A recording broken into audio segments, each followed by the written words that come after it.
বেশি করে গুড় দিয়ে বানাইতে হবে। এই যে বেশি করে গুড় দিব।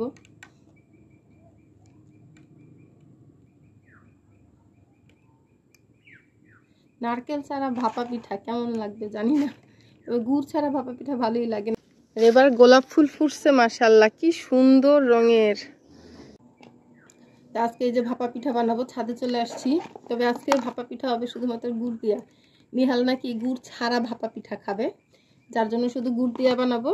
আর চুলায় দিকে অলরেডি এই যে অলরেডি হইতেছে, চুলায় কিন্তু পানি দিয়ে দিছি, হইতেছে। আর এরপরে আমি এদিকে সব রেডি করি, পানিটা হইলে সাথে সাথে দিয়ে দিব। আর আজকে সকালের নাস্তা হইতেছে ভাপা পিঠা। বিসমিল্লাহ। নারকেলটা হইলে বেশি ভালো হইতো, বাট নিহাল স্যার নাকি নারকেল খাবেন না, ওনার ভালো লাগে না, এর জন্য শুধুমাত্র গুড় নিয়ে আসছে বাজার থেকে, নারকেল আর আনে নাই। তো একটু বেশি করে গুড় দিয়ে বানাইতে হবে। এই যে বেশি করে গুড় দিব।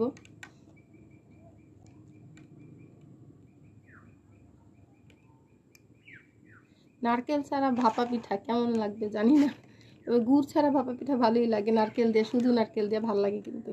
তবে আজকেরটা হবে নারকেল ছাড়া ভাপা পিঠা। এই যে দিয়ে দিলাম।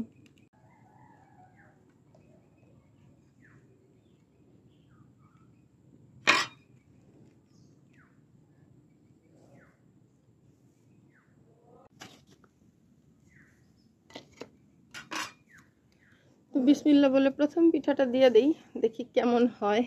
বিসমিল্লাহ। এটা সরানোটাই ঝামেলা, পিঠা এই সময় হইতেছে ভাঙার সম্ভাবনা থাকে, আল্লাহই জানে কি হয়েছে।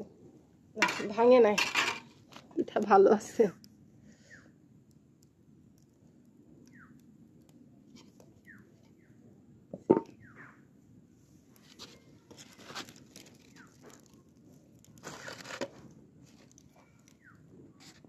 এবার গোলাপ ফুল ফুটছে মাশাআল্লাহ, কি সুন্দর রঙের। বোঝা যায় কিনা জানি না, অনেক সুন্দর, একদম বেবি পিঙ্ক কালার। আগে কিন্তু ছিল পিঙ্ক যেটা সেইটা, বাট এবার হয়েছে বেবি পিঙ্ক, আর অনেকটাই বড়। অনেকগুলো ফুল ফুটছে, 5টার মতো, আর অনেক কলি আছে। পিঠা বানাইতে আসলে যা হয়, এইবারও তাই হয়েছে। এই যে এখানে আমি এটারে কত কষ্ট করে চাইলা ঝুরঝুরা করছি, সেটারে ভর্তা বানাইছে। পরে এখন আবার ওই যে যেগুলা রাখছি চালবো, সেগুলারে আবার ভর্তা বানাইতেছে, চালতাছে, কত কিছু যে সে করতেছে।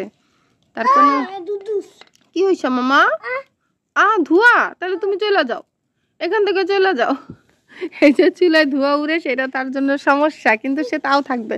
হ্যাঁ যাও, ঘরে যাও, নিচে যাও, যাও যাও নিচে যাও। মামা যাবা না?